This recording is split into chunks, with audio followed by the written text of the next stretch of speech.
I'm going to talk about a 35-year-old working nurse in our hospital who had been in conservative management with induced cycles for many years, as she had been anxious to conceive for many years and then left for the past 2 years from 2020 onwards. Last year, she was positive for COVID test and she was advised to go for isolation for 2 to 3 weeks. She came to the hospital after 3 months. It's not for the duty, but to confirm pregnancy. Yes, she was pregnant and revealed normal findings in the dating scan and in the NT scan, both the scans corresponding to the LMP. She did anomaly scan in her hometown and that was also proper by the given images, and I saw the report. She again came here for growth scan in the 34th week by LMP. There was 2-week down discrepancy from LMP by the fetal biometry. Please see the videos to assess the fetal heart, just focusing the fetal heart. Rest of the fetal assessment was totally unremarkable. What are all the findings and what's your diagnosis? What's your advice, and possibly think about the prognosis? Here, if you want more time, please pause the video and review again. Within few seconds, I'll give you the diagnosis and discuss the findings and also give the follow-up. Are you ready? Let's go. She was 34 weeks by LMP and was 32 weeks by fetal biometry. Fetal heart revealed cardiomegaly with poor contractility of dilated, thick-walled left ventricle in comparison with the normal wall in the interventricular septum and the right ventricle. There is poor opening of the aortic valves with reversal of flow through the foramen ovale and the ductus arteriosus, causing mild dilatation of the right atrium. Less flow is noted through the narrow mitral valve with some mitral regurgitation on Doppler. All the findings are suggestive of critical aortic stenosis and significant mitral stenosis and mitral regurgitation with evidence of endocardial fibroelastosis. So again, I'll tell you, all the findings are suggestive of critical aortic stenosis and had significant mitral stenosis with mitral regurgitation, and there was evidence of endocardial fibroelastosis. All the above findings are confirmed by our pediatric cardiologist. Our pediatric cardiologist properly counseled the family about the true facts and the prognosis and advised not to terminate at any time, as there can be good prognosis too. So advised her to be in wait and watch policy. She came back after 2 weeks. Findings were also almost the same, but we could see more regurgitant mitral valve with mild stenosis now. Through fetal echo again, critically stenotic aortic valve and the endocardial fibroelastosis are almost the same and had dilated right atrium.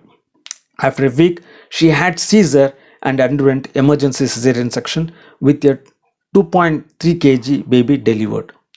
The newborn baby was in digoxin and other medical conservatives. Neonatal echo was done by a neonatal cardiologist. I don't have the images, and has been reported to have severe aortic stenosis and mild mitral stenosis with restricted opening of the mitral valve. There was severe mitral regurgitation with severe left ventricular dysfunction, the ejection fraction being 15%, 1.5. There is good sized large PDA with right to left shunt, but the patient was referred to higher center for surgical correction. Let's hope for the best. Now we will discuss with the aortic atresia stenosis spectrum. In the normal fetus, circulation in the ventricular system is the same before and after birth.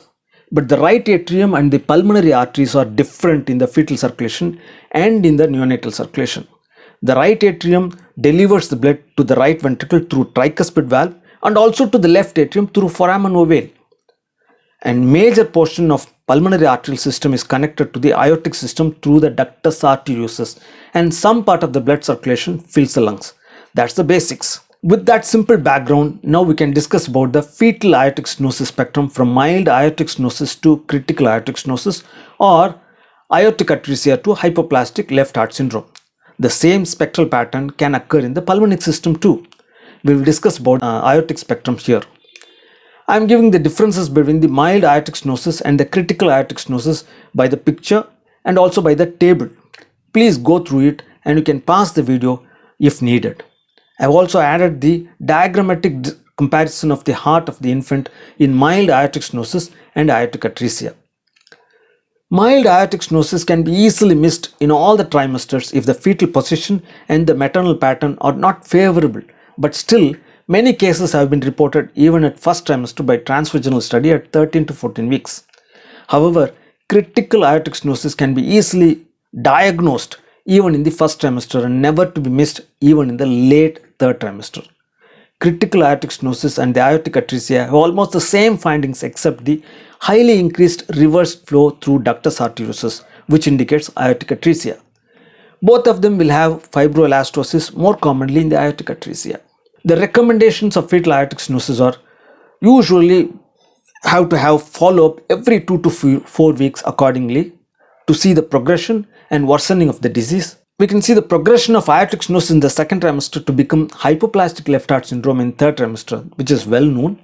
It is also important to assess the ventricular contractility and its wall thickness and the echogenicity by B-mode and Doppler with PSV measurement to be done at the stenotic level at all times. Please rule out other cardiac anomalies, especially coarctation of aorta and VSD, and also other aortic arch anomalies. And please remember, you have to rule out Turner syndrome because it is connected with the aortic stenosis. Okay, that's the end of the session. You can give your opinions in the comment section. If you're interested in the other quizzes,